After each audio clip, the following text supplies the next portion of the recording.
देखिए, ऐसा है कि चुनाव टाइम पे हो, ये डेमोक्रेसी का तकाजा है। और कोरोना एक प्राकृतिक समस्या है, आपदा है। उससे बचने के सारे उपाय तो कर रहे हैं लोग, और इसी में जीना सीखना होगा हम लोग को। मैं इस पक्ष में हूं कि इसी कोरोना में हमको जीना सीखना होगा। आप जानते हैं कोरोना का जो कैजुअलिटी रेट है वो भी बहुत कम है, मतलब इसमें डेथ का कम संभावना रहता है।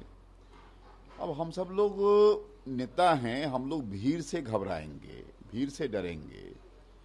मतलब एक से मतलब कि आपको लोग से आप डर रहे हैं।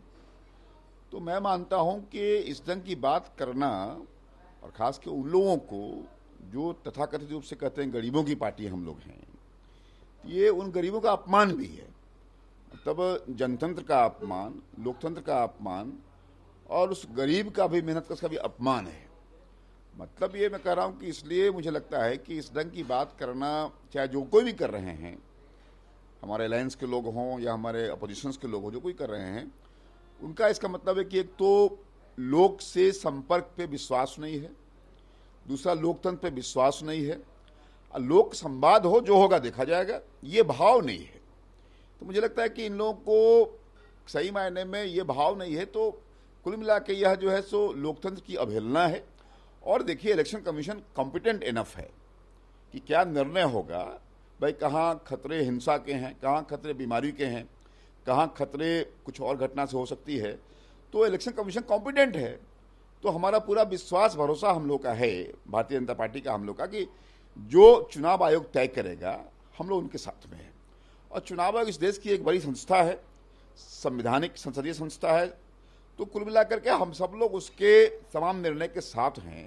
इसलिए बहुत ज़्यादा उनके निर्णयों पे टीका टिप्पणी करना, मुझे लगता है ये ऑल लोकतांत्रिक अभियान है। ये बात कर लेते हैं एनडीए सीट अभी से मांग रहे हैं, क्या कारण मानते हैं?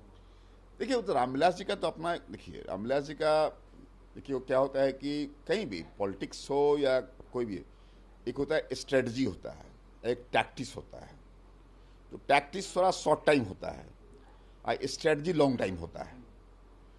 तो है रामविलास जी, तो देखिए उनको जो कहते हैं लोग कि मौसम वैज्ञानिक कहते हैं, मतलब मैं नहीं कहूँगा मौसम वैज्ञानिक है, लेकिन उनका जो कैलकुलेशन है, उस कैलकुलेशन को हम दाद देते हैं। और पिछले कई दशक से वो लगातार पावर में रहे हैं। मुझे लगता है कि उनकी स्ट्रेटजी है कि कैसे पावर में रहा जाए, और दूसरा उनका कुछ टैक्टिस होता है।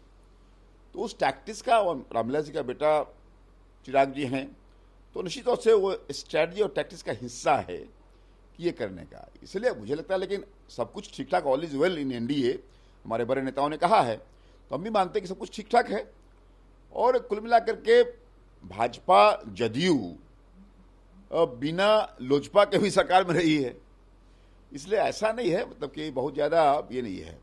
और जो जिस ढंग से स्थिति, नीतीश जी का जो एक सुशासन का मामला है, विकास का मामला है, और भाजपा का जो केंद्र सरकार का जो एक ऑरा है, जो प्रभामंडल है, और एबव ऑल जो नरेंद्र मोदी का जो अपना एक प्रभामंडल है, उनका जो कार्य करने का तौर तरीका है, जो उनकी शैली है, जो उनका विकास का अपना एक शैली है, जो उनका बोलने का शैली है, उससे पूरा देश प्रभावित है। और हम सब लोग को लगता है कि अगर हम लोग नरेंद्र मोदी और नीतीश कुमार जी, सुशील मोदी जी की अगुवाई में हम लोग सक्षम हैं, रामविलास जी हो जाए तो अच्छा है, उनके लिए भी बढ़िया है, उन सब के लिए। इसलिए मोटा मोटी रामविलास जी हमारे साथ हैं। हम नहीं मानते कि साहब हटने वाले हैं, चाहिए है, लेकिन ये उनके तौर तरीके का जो जानता है उनको 20-30 साल से, उनकी स्ट्रैटेजी और टैक्टिक्स का हिस्सा है। इसलिए मुझे लगता है कि हम सब लोग एनडीए साथ में लड़ेंगे।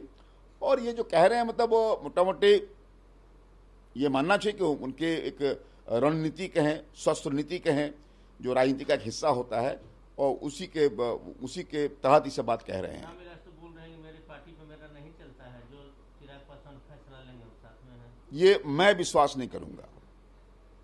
चिराग पासवान जी इतने लॉयल सन हैं, वर्दी सन ऑफ ए वर्दी फादर। इस रामविलास जी ने अगर ये कहा है, इनका मतलब उनके अपने बेटे पे 100% विश्वास, आस्था है, 100%। ये कहा कि अगर कोई सिंपैथी कहेंगे तो हमको कोई सिंपैथी नहीं। रामविलास जी ने जिस ढंग से उनको ग्रूमिंग किया है, उस ग्रूमिंग के अनुसार ही हैं। और रामविलास जी को अपने बेटे पे पूरा भरोसा है और पूरा रामविलास जी की सहमति इस बात में है।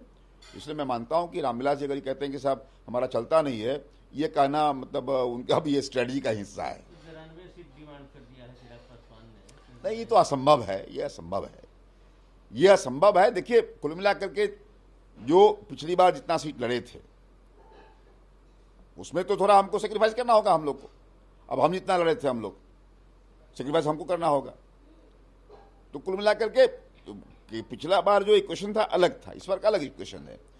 तो थोड़ा सेक्रीफाइस भाजपा भी कर ही रही है, पूरा सेक्रीफाइस कर रहा है, तो लोजपा को करना पड़ेगा। क्योंकि हम लोग एक बड़े पार्टनर के साथ इस बार, मान ली कुछ कारणों से नीतीश जी अलग हो गए थे, इस बार नीतीश जी हमारे साथ में है, तो हमारा बड़ा पार्टनर हमारा आ गया है हमारे साथ में। तो थोड़ा कुछ तुम चलो कुछ हम चले, तो कुल मिलाकर के जो लूजिंग सीट पे है लोजपा और भाजपा ही रहेगा। ये स्वीकारना चाहिए, ये एक हार्ड रियलिटी है जो स्वीकारना चाहिए हम लोगों को। इस बार प्रेशर की पॉलिटिक्स जो एलजेपी करती है ये उनका नहीं चलेगा। 92 सीट मांग रहे हैं, आप लोग बोलते हैं संभव है, यानी सब कुछ न कुछ तो उठा पटक चलेगी। देखिए, प्रभाव और दबाव दो बातें होती है पॉलिटिक्स में। तो प्रभाव में जितना करा सके, दबाव में कोई चाहेगा अगर, तो भाजपा दबाव में नहीं आने वाली है। प्रभाव का इस्तेमाल है और प्रभाव का हम लोग सम्मान करते हैं।